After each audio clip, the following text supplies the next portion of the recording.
Wait, do you think I'm a cult leader?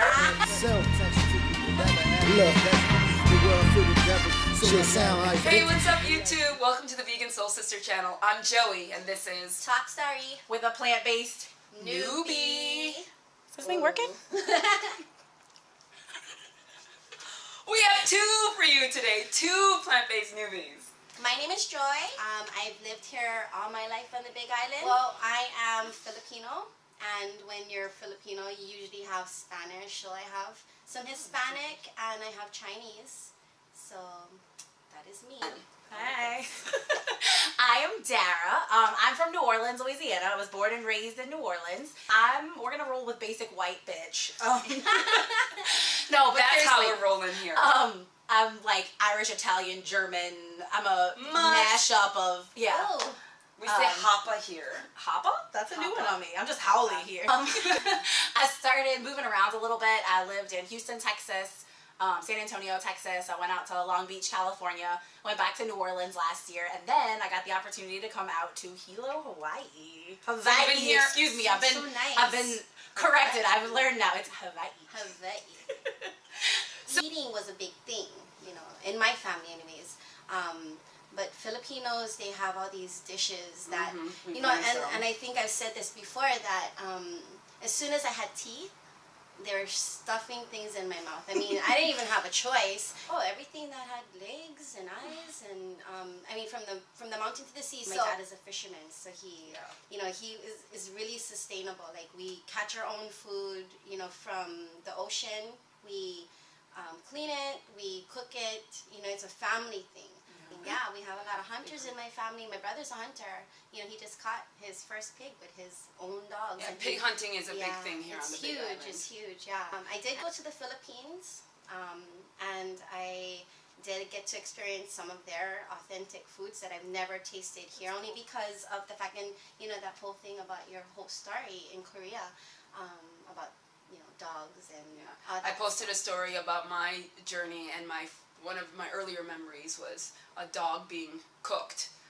I don't know if I ate it or not, because I was young. I was like 5. Yeah, and that's just like me too. Like, being in the Philippines, and maybe in our family parties, I don't know, you know, what they were cooking as a child, you know, and there's that whole thing about, oh yeah, Filipinos, they eat dog, you know, and I'm like, I don't, you know, I don't remember, you know, and like, yeah, you ate it when you were young, and I'm like, you know, no. Very possible, right? Very Same possible. for me. Who knows, you know? So how about in the kitchen? So you hunted and fished and cleaned your own things, and then did you cook? Did you come up cooking? Because I know your husband's the cook. Oh yeah, now he's the cook. He's the cook now, because I've cooked so much before in the past. I kind of like, as soon as he started on the apron, I quit. I was like, that's it, you know, I'm good, because I cooked since I was, as soon as I could, like, reach the counter. My mom had me cooking. Growing up, my whole thing in my family was, after you get done with school, straight to the kitchen, do your chores, and you start dinner before the parents get home. So your story must be really different than that, yeah? So when Funny, you hear that, because as you're saying that, no, it's not all that different. Louisiana's called Sportsman's Paradise. They fish, they hunt. I fished as a kid. I went on one hunting excursion and I couldn't talk, and I was like, this is no. So I didn't hunt. What did you guys hunt? Deer at the time, but my brothers hunt like duck and deer and pigeon. I don't know. They shoot anything that moves. I don't know. And they eat it. I mean, it's not like, oh, they hunt and then like toss it. Yeah. Like, if you go to my mom and dad's freezer right now in New Orleans, there's just like Ziploc bags of like venison, rabbit, quail, like whatever. So super similar. It's yeah. So we're South Louisiana, which I'm assuming they hunt all through Louisiana, but South Louisiana. My family wears camouflage as like actual attire. We have chats about this. They think I'm so silly because I'm like, please put real clothes on. They're like, these are real clothes. It's ingrained a lot of just awful eating habits that, you know, you just overeat because you don't just take a couple of bites of gumbo. Wait. You didn't think it was awful at the time. No. So that's now. Everyone there's obese. Like, obviously it's not good, but... Okay, so let's just try to stay at when you were coming up. Okay, growing up, you didn't think it was horrible. No. What did you think? What are the memories associated with it? It was always a good thing. Like, we didn't necessarily like all gather the food together, like your family, but we, you know, the guys would hunt or whatever. And, you know, I mean, my mom and I would go to the grocery store. We ate other things other than just meat. My mom and I would hunt for canned goods. I swallowed it. But you know, I would cook with my mom. That was something that I could like do with her. You know, I was like her assistant, her right hand man. Yeah. And then we would all sit down. They made sure that we sat down, had family dinner together. Yeah. And we're not as cool as Shauna and her family. We don't have a silver lining and a cloud in our day. But my mom would make us talk about our day, and good wasn't an answer. Like you had to talk about your day. So yeah, a lot of like family memories involved in that. Sharing with my family. What was your mom's favorite thing to cook, or what is the thing that was your specialty or your family's specialty? I don't know, gumbo is my favorite. Every time they cook gumbo, like, we're making a big pot of gumbo. But I'm willing to vegan be gumbo. Is that even like a thing? Of course it's We'll a thing. Google it. We'll YouTube it, because I'm sure somebody has a gumbo vegan recipe out there. So that'll be our, we'll do that. Okay. Pinterest. Do you use that? Oh yeah. If we tell somebody in New Orleans that we put tofu in a gumbo, they're gonna be like, that bitch is not from here. We disown her. Yeah, a lot of good memories associated with food. That's what, I don't know, I can send you a picture of a crawfish boil, crawfish, potatoes, corn, sausage, onion, and you know, you throw it all in, and you put all this seasoning in it, and you lay out newspaper on a big table, and you just dump it all out. And everybody sits around the table and just pops their crawfish and literally eats till they Does cannot anyone move. not believe that this one didn't love that? Like love oozes out of you as you're Oh, talking. God. I'm Cause me hungry. You gotta know what we call it's pinching tails and sucking heads, because you pinch the tail and get it off, you eat the meat, you suck the juice out of the head. This is not that kind of a channel. Can you go back to those times and think about how that food has impacted the health and wellness of your families?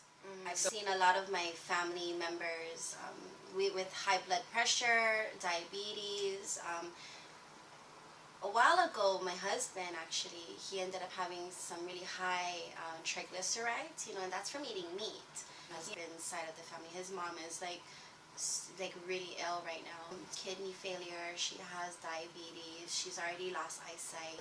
She's lost a toe. But because of all these illnesses that I see, not just with my family, but I see in friends, and you know, and I'm like, wow, you know, it's really crazy how it just takes over your life. So has your family ever made that link or had the explicit conversation that that is directly a result of the way that we've been eating? Yeah, I'm the one. No, for you. For her. I mentioned that to somebody the other day, and he was like, so you're telling me that if I eat differently, I can prevent this prostate cancer that my dad had? And I was like, yeah. He's like, well, now I think you're nuts. Swear to you. Yeah. Swear. Yeah. People are not willing to change, you know, they just want to continue consuming and not thinking that what they're putting into their body is So why do you think that is true? Because there's a multi-billion-dollar industry that goes into convincing you otherwise. Like, how is that showing up in your family? honestly, everybody in my family is obese, with the exception, and when I say family, I mean extended family. My grandmother had 6 children. All of those people had 2 to 3, some 4 children. Mm-hmm. So I have a lot of cousins, like 18 cousins, I believe.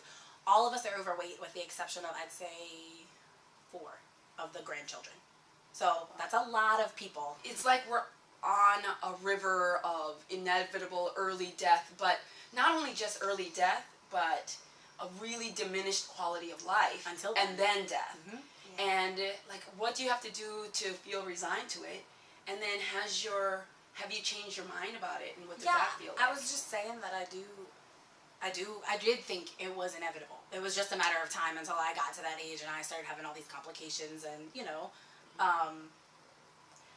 I don't know if I'm 100% convinced that everything will change because I'm eating vegan. I mean, to be honest, I'm not saying absolutely. So you're relatively new to that, which is why you're not convinced that this could actually make a long-term difference. But I'm willing to try it. I feel like it's not like, okay, there's something that really stuck with me was in Forks Over Knives, and he said, some people will say that eating a vegan diet is extreme, but I think cutting into your leg and removing an artery and having it replaced with your triple bypass surgery is extreme. Mm-hmm. And that really stuck with me. I feel like if it really is as simple as changing your diet, I'm willing to give it a try. She said everyone except for 4 people in her family. And a family of like over 25 people. Are dealing with obesity. So that's one issue, but also heart disease, any diabetes? Yeah, my dad. Cancers? Yeah, my papa had so many bypass surgeries with heart. Honestly, I'm 28, so it's easy for me to kind of be like, yeah, I'll deal with it later. I'll deal with it when I get there. That's very much my personality. But at this point, talking about it, thinking about it, I guess there's a little bit of hope. And I think it's as simple as changing your eating habits. I've never really been. It doesn't take long to sell me. You know. So when this challenge came along, you know, I was like, why not try it? You know, I've eaten meat my whole life, and I'm like you. When somebody presents me with a challenge, you know, I wanted to. I didn't do that. And win. You don't want to just do it. You want to do it better than everybody else. 110%. So I tried it in November. But when you did it, I know it was very much like introduce this. I was like, no, if I'm gonna do it, balls to the wall. Let's do it. Yeah. I'm doing it. Vegan. Let's go. And balls to the wall. Balls to the wall. Got this. So we got two 100%ers because you're like that you too. do too? So you guys are so much more similar than I had originally realized. anticipated. Oh, pretty cool. I'm learning something. I was getting pretty anal about it, but you know, and it's a good thing because that's what keeps me in check. You know, and I need this kind of guidelines in my life, and the support group is great. You can change your eating habits, drink more water, dilute it. You know, you have all this crap that's just sitting inside of you, you know, and as soon as I started this journey, it all came out. The crap came out! The crap came out, and it's like, wow, this is awesome. For me, my body, I know my body, and I listen to my body, and when it needs something, you know, I definitely gives it what it needs, you know, so this whole thing about not eating meat, you know, and being, you know, vegan right now, it's working for me. You know, and I can feel my body, it's different. I think I lost like at least 10 pounds by now. And I started it on that same day that we had that meeting. Yeah. And I went to the farmer's market, and that was it. That was my first vegan meal. Like, my husband was like, you know, I might try this vegan thing. He did? He said it on his night. He said, you know, I may try this vegan thing. So we have Android. That's impressive. And I don't know if you guys have iPhones, but he compares the Android to the iPhone as Android is being better than the iPhone. He's like, vegan is the Android. He said that. I was like, wow. He also mentioned things like, you know, I want to cook for you because he is the cook. You know, and so he sees me go through this, and that's the only way that I can change my family is if I That is change. the best thing you can possibly do. Like, in so many levels. No, they may not be eating what you're eating right now, but they're watching you. They're taking it all in. Yeah, I made those bites. My husband actually ate I made 6 for him, and he took it all to work, and he's like, oh, they're really good. And I'm like, yeah, you know, it's not, you know. Sometimes he gets a little frustrated, like, what do I cook for you? I'm like, just throw stuff in the pan with some olive oil and, you know, vegetables. He's like, that's it? Like, yeah. Very contrary to Shauna's 1 month eating plan. Yes. I watched that and I was like, so like I said, my life is very much fly by the seat of your pants. I come home and I'm like, what vegetables are in here? These will work together. Just throw it in there. Put a little tofu in it. It's great. A little curry. I Instagrammed one meal called the dying vegetables in my refrigerator with stir-fry / soup.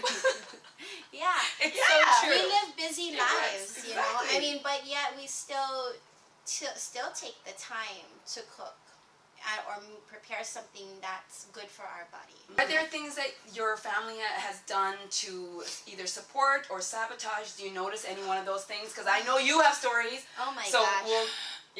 You want to talk a little bit about those? Okay, so just a little bit through my month, the second week, I believe, we went camping, and we did like a full-on, you know, family camping with another family that, you know, we hang out with.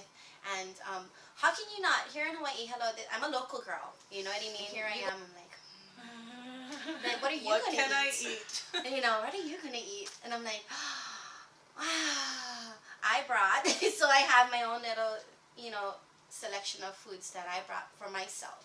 And it's not a big deal, you know, and the wonderful thing is that, and I did call a couple of my family members and friends sabotagers because they would, like, you know, I don't take it, you know, hard or anything. I'm pretty light. I'm really light. Like, yeah, you can have that. I'll just smell it, you know, but that's about it. You don't say things like, you can put that dead carcass in your body. I'm going to keep mine pure. I'm not judging or attacking what you're doing. Why are you trying to make me feel stupid about what I'm doing? Why do you think that is? Why? I don't know. The question. It's different. Different's never okay. I mean, think about it. Right. In anything in the world, different is different, and it's not. I don't feel like I've had any sabotagers. I do live by myself. I'm not married. I don't have any children. I'm 28 from the South. What do we call that? Wrong Is there with a me. name for Awesome. that? That's what they call it. Awesome. Yes. Claim that, girl. I got Claim it. that. Anyway, so what was I Because saying? you bite tails and suck. Why am I not married? Oh God, this is getting away from us. I remember when I first heard about veganism, I was working at a restaurant in New Orleans. Not a restaurant, I'm sorry. It was a wedding reception hall. Okay. And we served all kinds of great stuff. And this sweet little, I was 19, this sweet little 16-year-old girl, we would get to eat the foods afterward. If nobody ate them, we would kind of get to pick on them after when we were done with our shift. Well, this sweet little girl, one day she's just munching on crackers. I'm like, why are you eating crackers? Have some gumbo, have some shrimp creole, have a beef Wellington, have some pecan chicken. And she's like, well, I'm vegan. And I'm like, this poor girl. Ooh. Is that an illness? I'm like, Are you okay? Yeah. I'm like, so what does that mean? And she's like, well, I can't eat, dairy or meat. And I was like, so you can't eat any of this? And she was like, I can eat these crackers. I was like, oh, I'm going to go over here and eat my food. So that was the whole concept. I was like, okay, whatever, So that poor sweet girl. Gotta eat my shit over Because here. that's one of the first things you said to me during our first gathering at my house in November. You were like, thank you, because you helped change my mind. Tell me about what was happening. Because a vegan, the stigma and the stereotype around it was this white, hippie, young, seriously, all you need is a little headband. I rock headbands often. Yeah. But seriously, this kind of, I don't bathe because it's not good for me. I don't wear deodorant. Love and peace and plant the flowers and don't hurt the animals. Really, legitimately, that's in my head. That's a stereotype, which is great. That's awesome. It's just not for me. Yeah. And so when I saw you at Zumba, I kind of had a girl crush on Joey because she's super freaking awesome. You were super cool. You're fit and you're fun and you were awesome. And you said something about being vegan. I think I saw your thing on Instagram and I was like, oh, I wonder what that's about. It's just kind of And so I think I asked you one day, and I was like, so you're vegan, huh? You were like, yeah. And I was like, so is it a health standpoint? Is it and I was willing to listen because you are more like me. You're not the stigma that was in my head. I'm a young professional, and that's not to me what a vegan was. Right. A vegan didn't have in my head, a vegan didn't have a job. They'll just live off the land and make it work. And I'm like, hell no. Right. You need to and that's a stigma that is our job to fix, to have it be more I inclusive. think that's the hardest part. Yeah. It really is. Family and friends back home. So I'm dating a guy that's Norm, we're talking back home. about you right now. Listen. Okay. He, obviously grew up in that mindset. Now I'm monitoring what I'm saying. No! Do not monitor. I'm not monitoring. I feel unsupported. No, I'm just kidding. Please cut that out. Norm, let's say that again. Norm, she feels unsupported, and listen up to why. And I feel like because I've made this decision, I'm on the vegan journey, I feel like he does look at me a little differently, a little quacky and a little maybe she just fell. He thinks I drank the Kool-Aid. Those words came out of his mouth. Do you think I'm a cult leader? Norm, you and I, we will talk, we will go hang out, drink tequila, and we will talk I'm so about sorry. No, because... No, I want him to meet you, but that's right. I so want him to meet you because I feel like you are so cool and just legit. That would be a legitimate concern, right? Because all of a sudden you fly off to Hilo, Hawaii, you start doing the Zumba, and then all of a sudden you're talking about, please watch this video on veganism. From that standpoint, it would look odd. Yeah. And it would be hard to take it seriously. And hard to support from a distance because he doesn't really know your why. Yeah. Right? Yeah. So when he can hear, you're talking about your entire family. Yeah. Reduced quality of life and dying early from food-related things. So this is something that's not just a whim. It's about your life. Yeah. And when you're trying to make some changes so that your quality of life, and if it ends up being with you, then it's about how much time you would have together without him having to wipe your ass because you have some disease that you're not... We're not on that level yet, Joey. We're not on that level. But we're not there yet. Even if it's not you, Norm, hopefully it is because she's super awesome. We know this, but whoever it is, that's okay. I don't know if when I turned 40, the reason I decided I got up I got to go to Zumba. I got to do something. I got to take care of myself because I did not want to end up at 60 or 70. I don't know my medical history because I'm adopted, right? But I know that I was not going down a good path. And the image of somebody having to nurse me along because I couldn't do it by myself was horrifying. And I said, fuck that. I cannot do that. I cannot do that. I got to take some sort of control. And I really believe that we have a huge amount of control and we give that up, right? So it's not just about your partner, but then it is, because if you make a decision to be with somebody, like, don't you want to offer him your best, and vice versa, you better get your shit together, right? Don't you want to, like, be the best, and this is an avenue, so why not learn it? And that's what I tell my family. I say that to my husband all the time. I say, I don't want you carrying my weight. I make the decisions for who I am. And I'm responsible for me. But when I get older, I don't want my kids pushing me in the wheelchair. And I tell you were going to say stroller. The stroller. Because I can fit in a stroller. Yes. Again, I haven't fit in a stroller since I had a visual of me in a stroller too. But yeah, in a wheelchair, you know, and it's not the best, you know, it's not fair to them. You know, and so I just take care of who I am. You know, and if I take care of me, you know, then they don't have to worry about that. And there's a mountain of evidence saying that this is a good way to take care of that. I mean, we are in a blue zone area where that's the focus. It's like, where are there centurions that are like chopping wood at 90 and dancing salsa at 102? Like, those are the people that we want to be modeling after, and one of the major things is a plant-based diet. I have a best friend who is very supportive in everything that I do, and I told her about this, and she said, well, are you going to continue to do that, like, over the summer when you come back? And I was like, I don't know. I was like, and this was a while ago, and I was like, probably not. And honestly, the probably not, I think, came from that, like, 5th grade girl that was, like, falling to the peer pressure that it was harder to stand up for what I really thought than to just fall back into the habits and enjoy myself and whatever. Nobody will think I'm weird. Especially when that new habit hasn't really formed and solidified yet. It's hard because I don't want him to look at me the way that I had that stereotype before I knew anything about it, which is where I think he is. I think he very much looks at me in the sense of, oh, you bought into that. I think his words were, so when do you get the card and start converting people? I think he asked me that this morning when I told him I was coming to do this interview, and I think my feelings were a little hurt. I'm totally going to get cards made. I'm totally going to get cards made. You are now a begangelist. You are a begangelist. But I think my feelings were a little hurt because I just want him to respect me and support a decision. I'm trying to do something better for myself. And you're right. I do feel like I need to be more educated and more active in getting this information so that I can share it with them. And again, it's not like I'm trying to convert them right now. Like I'm not concerned with that. I just don't want you to look at me like I don't know, like I'm weak. Like I fell for something. Like I was sold something. Like I was duped. Right. You know what I mean? Yes. Let's play that through. What are you being duped into? Thinking I'm doing something better for myself, and I'm really not, and I'm just blindly following the pack. I drank the Kool-Aid. So why is that different than, say, if you said you were now on the paleo diet? I don't know.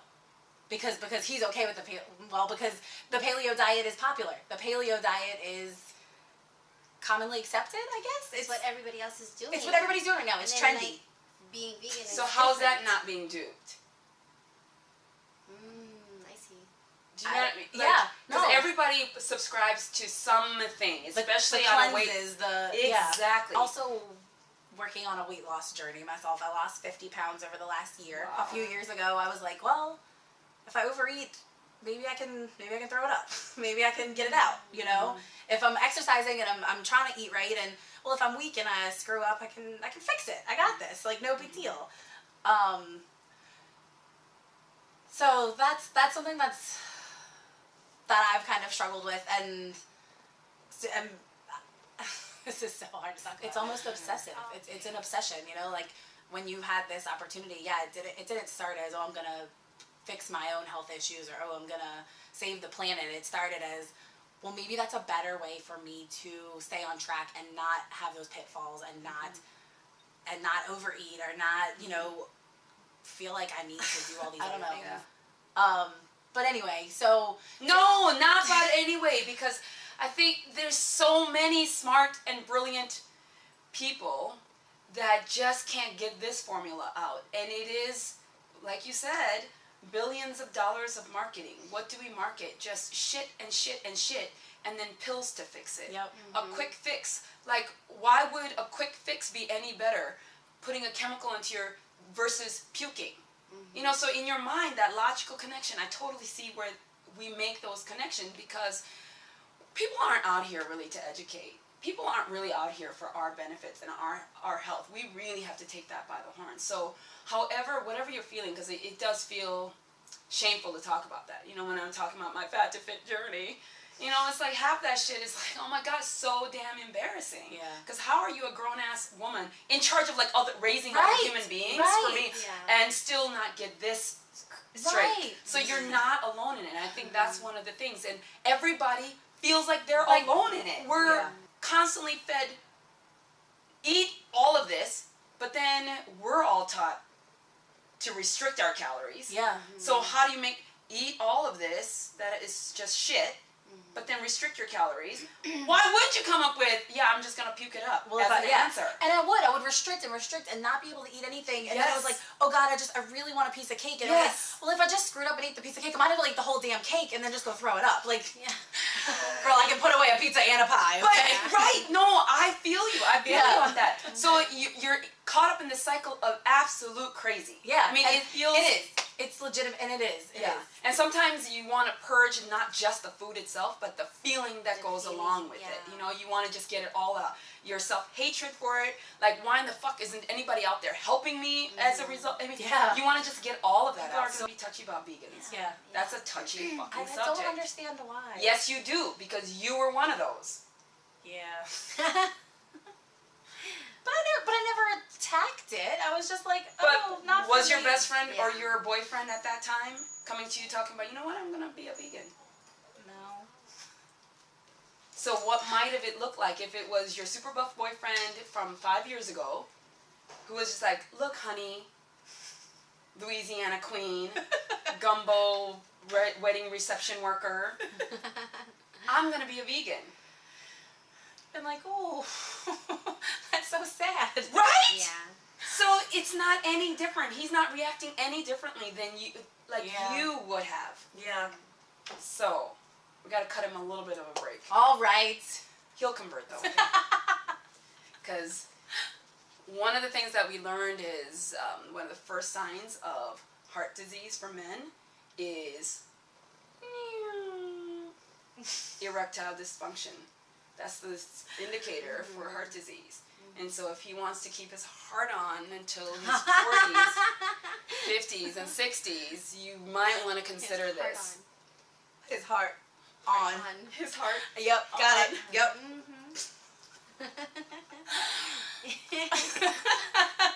Hashtag uncomfortable. We just need to hashtag heart on. Hashtag heart on. Hashtag pinching tails and sucking heads. Hashtag hot mess express. Oh my God, that's going to be my new hashtag. My cousin Cheryl, she's youngest of 3 boys, and she lives in Vegas, and she's a vegetarian. And I said, hey, I'm going vegan, you know. And I was like, send me some of your recipes. And actually, she told me she's vegetarian and trying to get to vegan. And I'm like, oh my gosh, I like bypassed that whole. I'm a rock star, fast track, dude. Yeah, and that's one of the things that you guys all, as a group, I keep saying it. You've really moved at lightning speed, because a lot of people do that. Remain vegetarian for years before they make the transition. So what you guys have done is really remarkable. Yeah. It's really fabulous the way that you've just. Yeah. So I'm gonna do something. Do it, right? All or nothing. Balls to the wall. 22 of us who participated in the Veganuary challenge. That's not even considering your family that did like Meatless Mondays or other people. It was just the 22 core of us. All those resources. What do you guys think about all the resources that we saved, including water, forest land, CO2 emissions, 682 lives of animals for the 22 of us who didn't eat meat or dairy or eggs during that month? What do you think about statistics like that? I think it's awesome. Like what we did. Like it's like, wow, you don't even think about it, you know. But when you put it out there on the paper, and it's like, wow, really? I gotta keep doing this. You don't feel like you, as a one person, can make all that much of a difference doing this one little like change in your diet. And then when you put up that kind of stuff, I'm like, that's only 22 people. That's pretty impressive, you know? For my son, remember I told you about the eczema issue? Yeah. Yeah, Yes. so it's like so weird because they won't just give them the water. You know what I mean?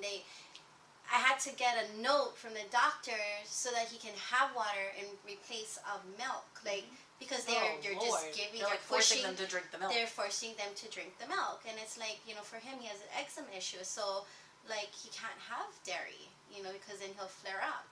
But yet I had to get a note from the doctor. So he could drink water. So he can drink water. Insanity. Insanity. And most of us are subscribed to that program, the insane program.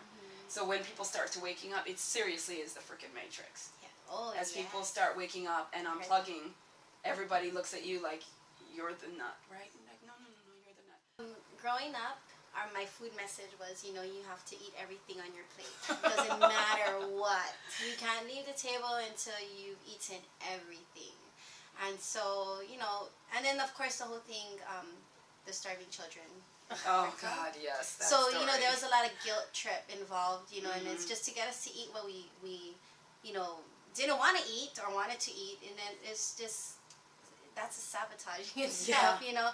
And then what did it create for us? You know, it's kind of like, you know, programming me to feel as if, you know, I was kind of less than because like, and then the whole weight gain and, you know, all that stuff. And food was love in our family, you know, and it was kind of like, eat this because I love you. Realize what they're doing to us. I remember being like in high school, I think, and sitting at the table, and my dad, of course, we're all in that like overweight kind of category at this point, and my dad like looks up from his plate of food and says, you know, because I'm trying to like diet and exercise and, you know, run myself on the ground, and he says, you know, what did he say? You need to eat to live, don't live to eat, and like takes another big bite of like whatever we were having for dinner that I'm sure was not healthy, and I'm just like, thanks, Dad, like I'm cured, you know, like.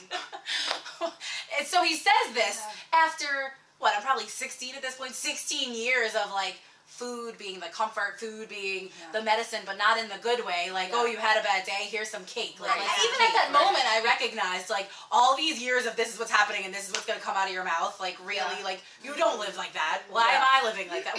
I'm like, that's great, Dad. Like, that's great. It's a little bit contradictory. I'm like, saying, wow, Mom, you know, you're not going to eat meat tonight? I'm like, no, because I don't have to.